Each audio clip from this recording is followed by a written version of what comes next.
On démarre la page nationale de ce journal par le bras de fer entre le CPT et le gouvernement.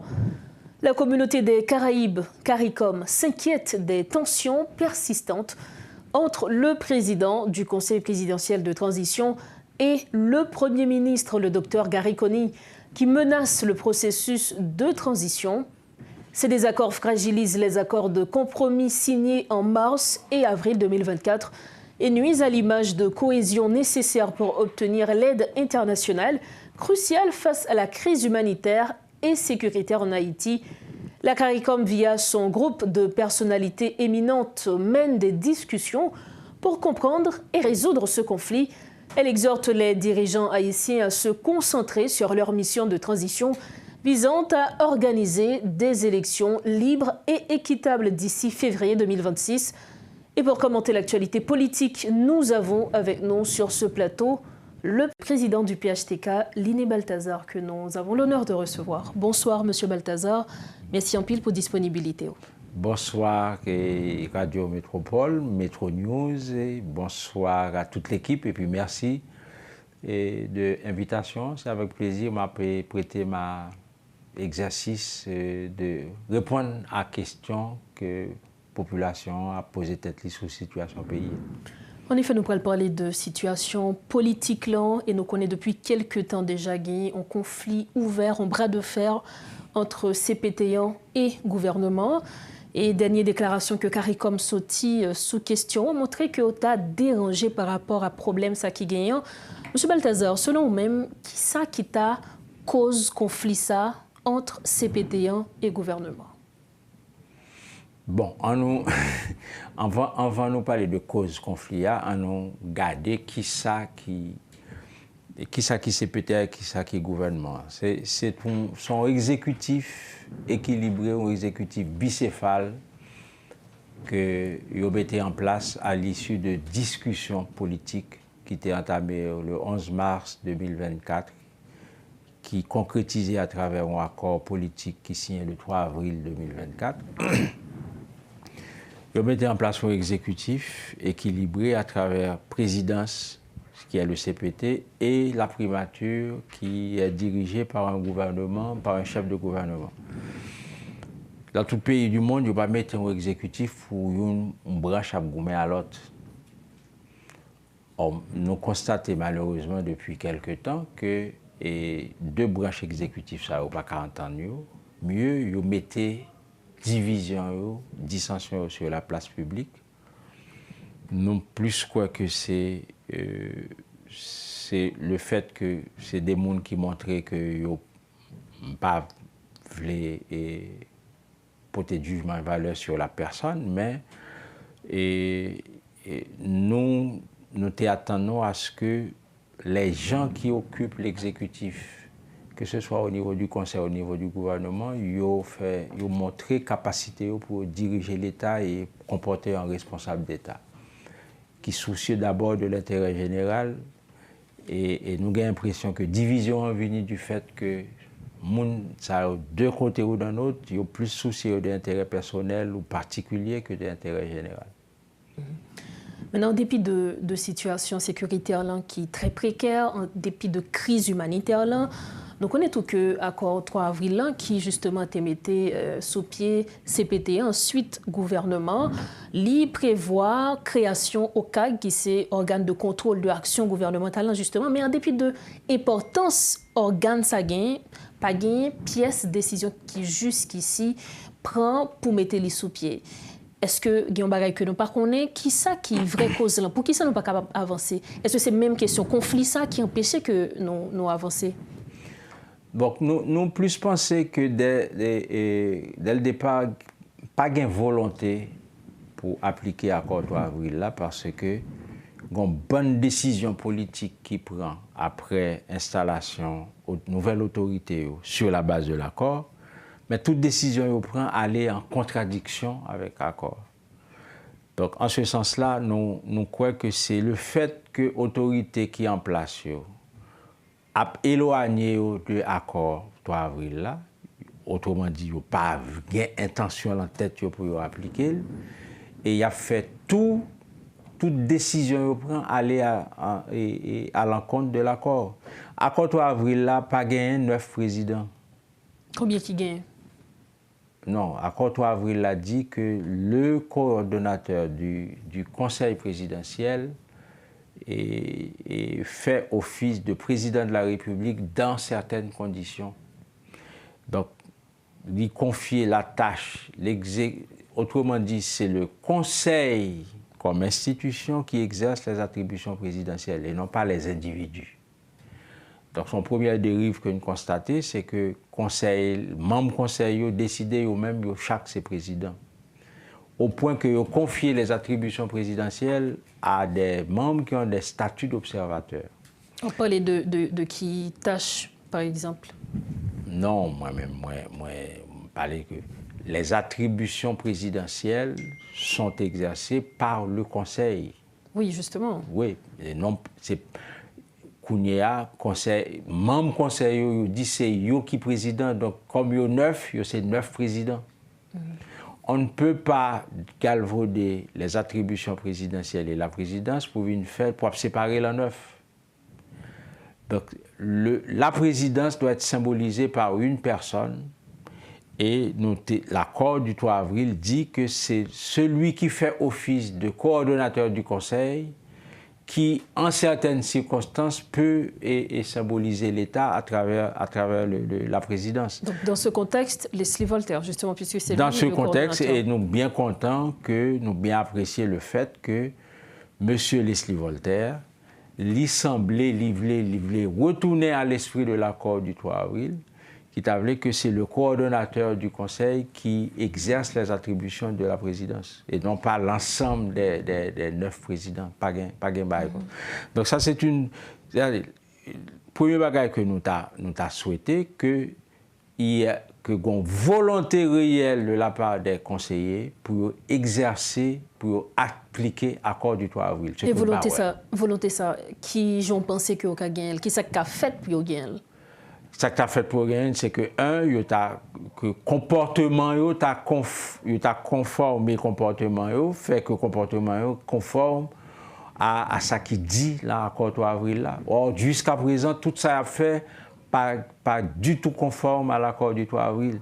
Que ce soit l'engin à comporter ces 9 présidents, que ce soit, bon, la présidence tournante pas existé dans l'accord 3 avril là. Bon, ils même institué, ça c'est une. Et troisièmement, le fait qu'on instauré une sorte de majorité qualifiée de 5 membres sur 7, pas existé non plus dans l'accord 3 avril là. Et dernière chose, l'accord du 3 avril, pas fait de conseil présidentiel, là, pas conseil présidentiel, là, aucune attribution d'exécution.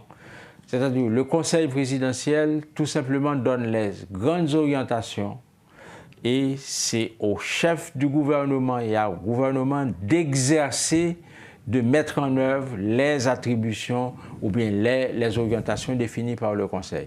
Or, il se trouve que conseiller eux-mêmes, conseiller président, il y aurait les têtes au conseiller président, ils voulaient que c'est eux et non même ministre, c'est eux qui pour définir qui sa ministère a fait.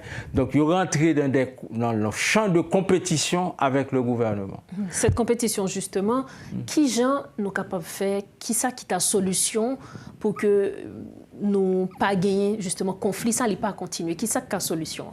Donc, la première chose, c'est que tous deux branches exécutives, ils connaissent que un accord 3 avril qui définit champ d'attribution, champ d'application chaque branche de l'exécutif. Et que c'est accord 3 avril là qui fait pour boussole et non pas eux-mêmes qui défini en fonction de leurs propres intérêts. D'ailleurs, c'est ça qu'ils ont fait. À chaque fois que devant ces situations, ils ont besoin de défendre l'intérêt, ils disent on change la loi. Non. L'accord 3 avril, c'est un tout, son projet consensuel qui définit par un ensemble de groupes politiques qui différents entre eux et qui dit mais qui gens n'a pu encadrer la période transitoire, la période intérimaire jusqu'aux élections. Donc c'est la première chose, c'est que une volonté des deux parties pour appliquer l'accord 3 avril. Deuxième chose, c'est que le conseil présidentiel là, li accepter que lui-même li pas gain des attributions d'exécution, il pas ministre, il pas directeur général. Donc rôle ministre et directeur général li dévolu à gouvernement. Yo là pour exercer les attributions présidentielles qui est de donner les grandes orientations au gouvernement et laisser le soin au gouvernement et au chef du gouvernement d'appliquer et de diriger c'est prendre des décisions. Donc, si l'on comprend bien, c'est chacun à sa place, c'est une meilleure façon. C'est meilleure façon pour résoudre le problème que nous gagnons. Je veux dire, maintenant, outre cette question, outre cette compétition qu'il y a entre le CPT et le gouvernement, nous connaissons tout un sujet qui est très brûlant, qui domine l'actualité et qui toujours a dominé pendant plusieurs temps. C'est justement le scandale de la BNC, côté gagné 3 membres dans le conseil présidentiel là, qui impliqués dans le dossier ça. Nous connaissons que il y a une enquête que la justice a menée. Est-ce que, M. Balthazar, selon nous-mêmes, enquête que la justice a menée jeudi, li renforcer position que le collectif 30 janvier gagné qui demandait pour que yo mette à l'écart 3 conseils présidentiels pour ça pas entraver enquête que la justice a menée? Bon, nous-mêmes, nous toujours pensé que y a 2 dimensions la crise, le scandale BNC. Il y a une dimension politique et il y a une dimension juridique.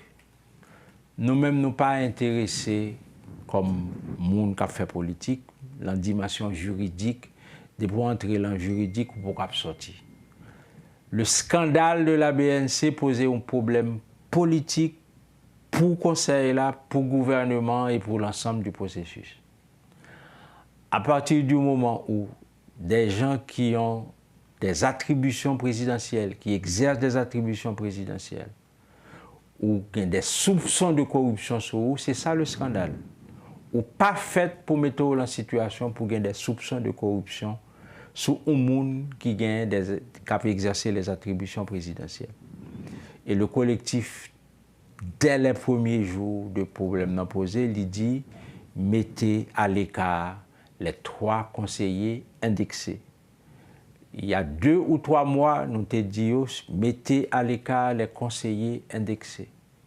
Après la publication de l'accord de l'ULCC qui dit qu'il y a matière à poursuivre ces 3 conseillers, et comme dossier à transférer dans le parquet et que le parquet transmette les bails à un juge d'instruction qui en plus inviter un des conseillers à se présenter au cabinet d'instruction. Notamment le 19 novembre pour 19 novembre pour le conseiller président et Gilles. Il n'y a pas indexé encore, il y a des inculpés. Donc, faut que...